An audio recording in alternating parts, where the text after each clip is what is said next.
Hello, and welcome to my corner of the office. So, back in 2018, I made a very small video talking about the filming setup and how Kyle and I would edit videos on the road while hiking full time. And quite a bit has changed since then in how I film and make Tough Souls videos. So, I thought I'd do a little bit of a revised review of what I use.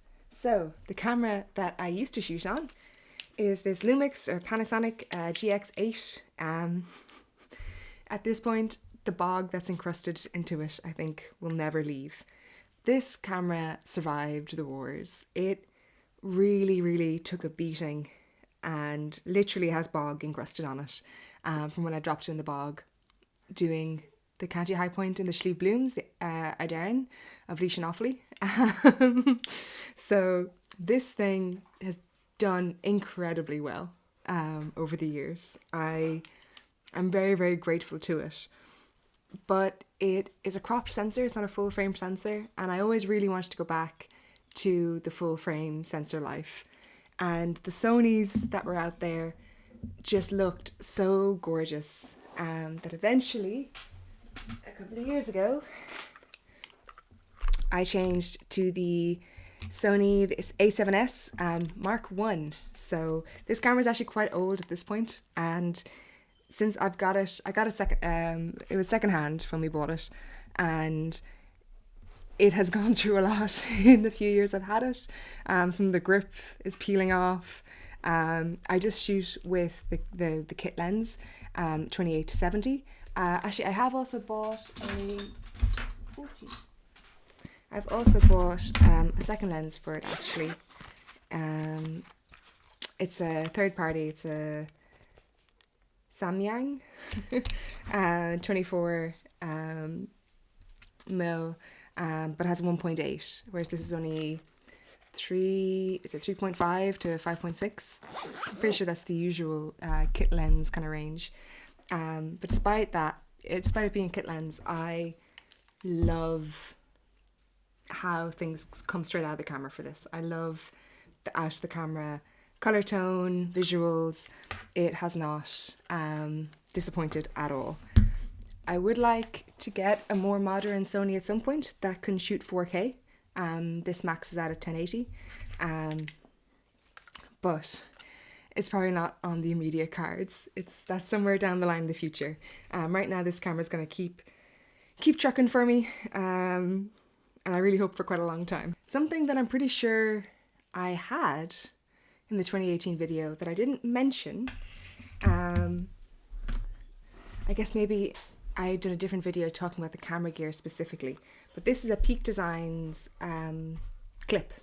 capture clip, if they should call it a capture clip. Actually, I never thought to check, but this basically attaches onto your backpack, and there's a plate on the bottom of the camera, and that clicks in to the plate, and then it just sits on your bag like that. There are definitely photos out there of me with the camera attached like that.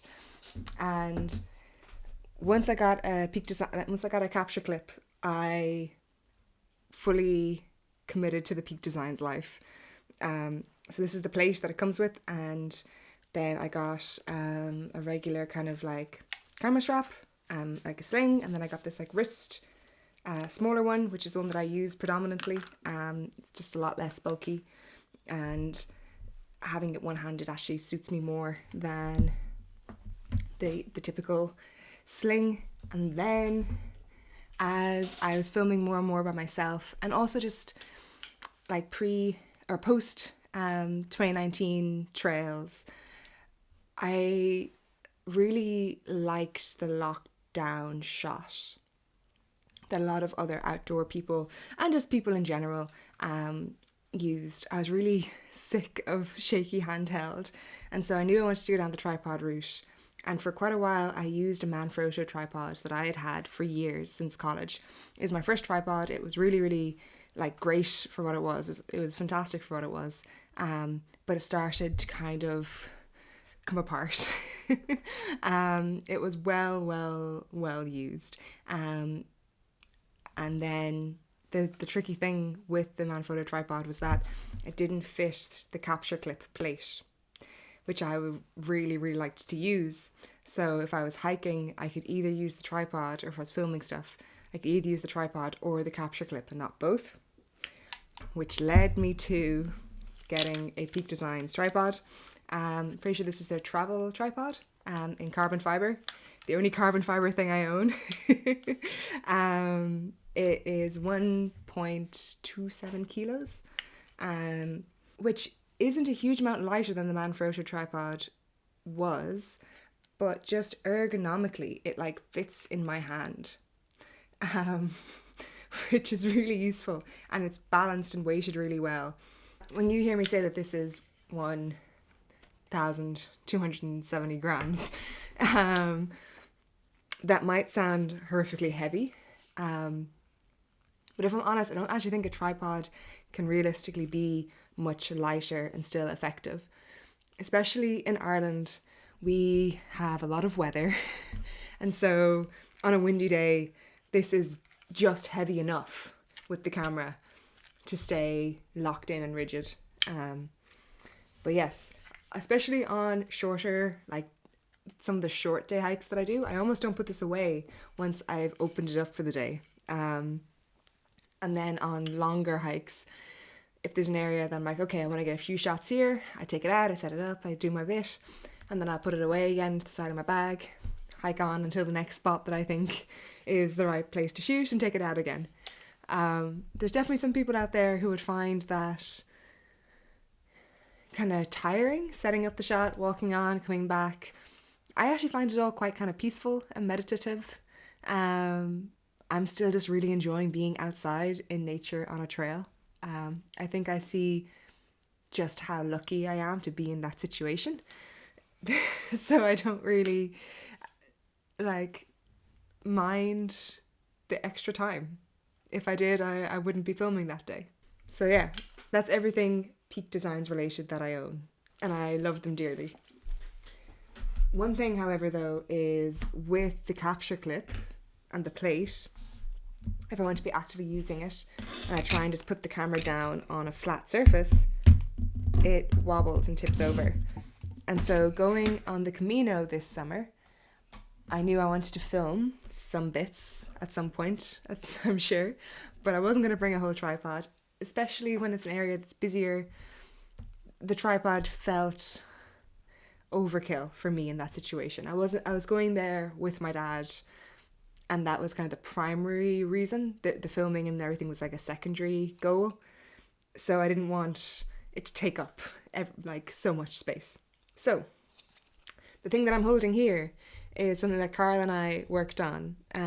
It's 3D printed. Carl 3D printed it, and basically it fits around the plate on the bottom of the camera, supports underneath the lens, and means that I can place the camera on a surface and it sits stable, way more stable, and the lens isn't drooping down. We have been working on a version 2 prototype, because one thing I did kind of notice was that it would be really nice if I could sometimes change the angle of the lens. So instead of it having to be flat on whatever surface I put it on, it'd be really cool if it could be pointed up slightly, or just able to change the angle a bit.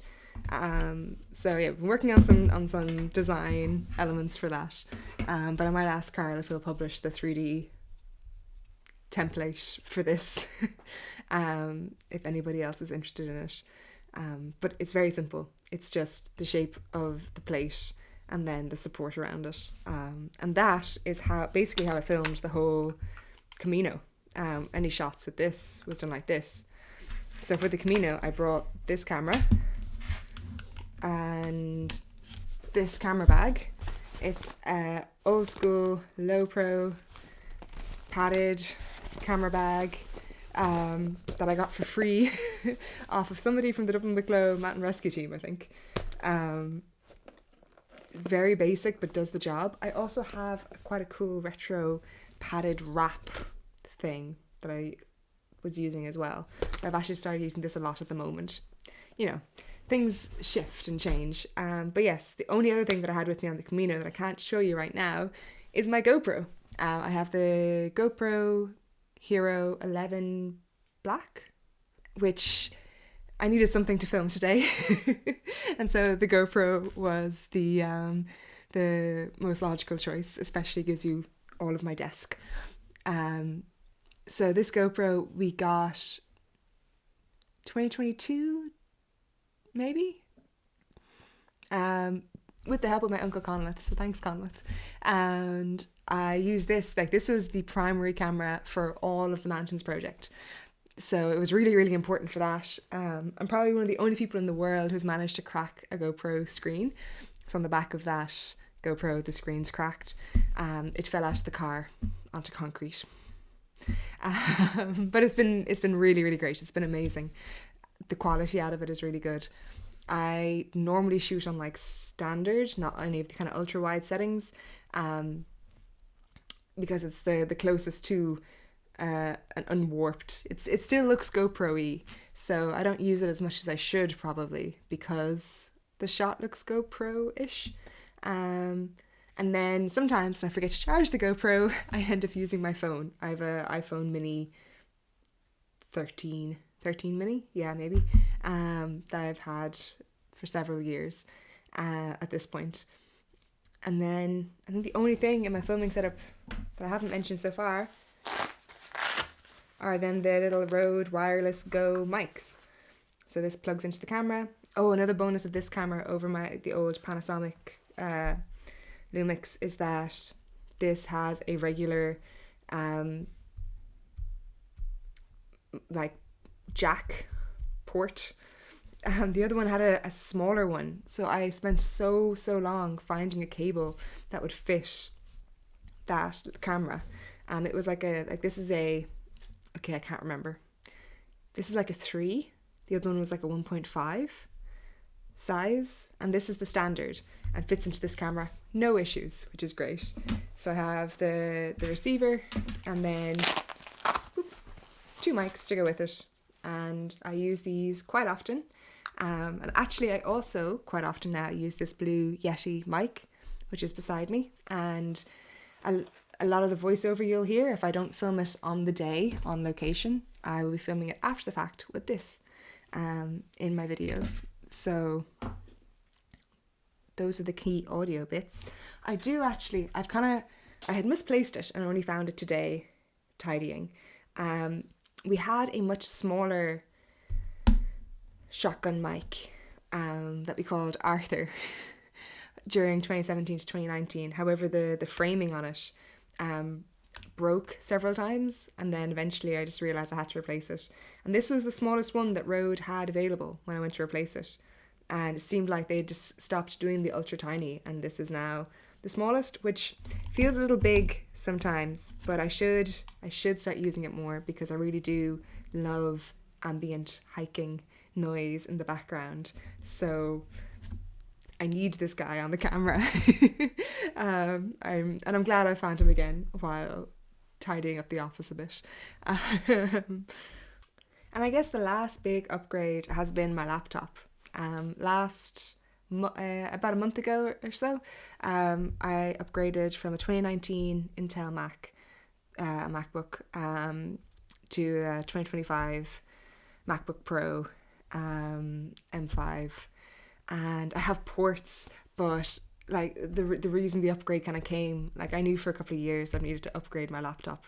Video editing was getting basically impossible.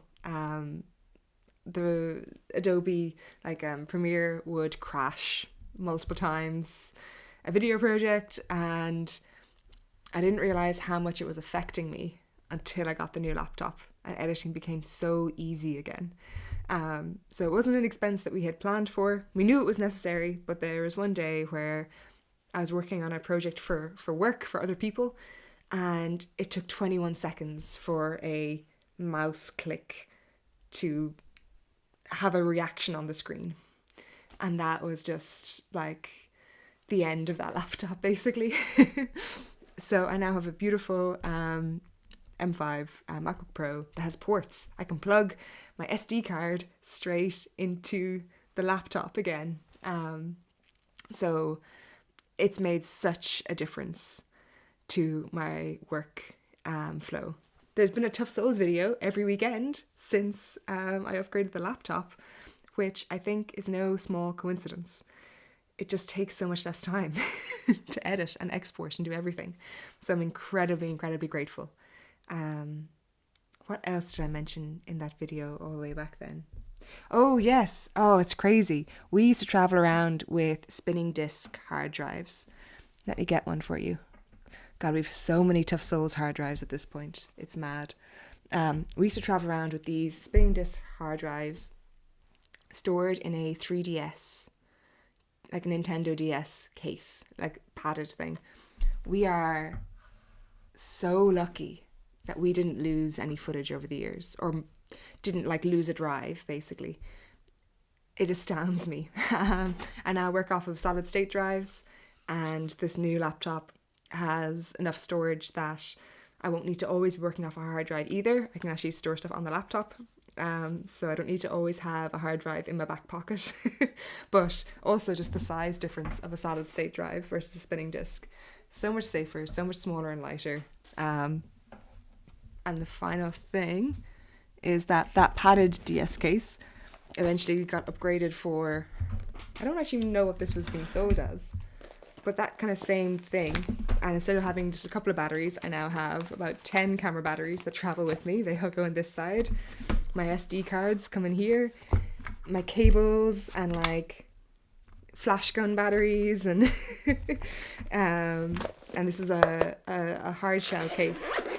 And that's all that important cargo. And all my stuff is labelled. So yeah, it's gone from incredibly amateur to now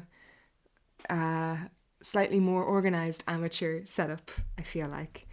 But that is how I film all of my videos, or how I make all my stuff in 2025. So yeah, thank you so much for watching, especially as this is a bit more of a nerdy tech behind the scenes look at life, looking at how it all comes together.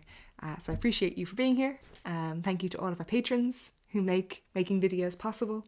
I really appreciate all of you so much. And yeah, I guess I'll see you in the next video. Bye. And a lot has changed since then. I don't trust you with that at all. So I'm taking that.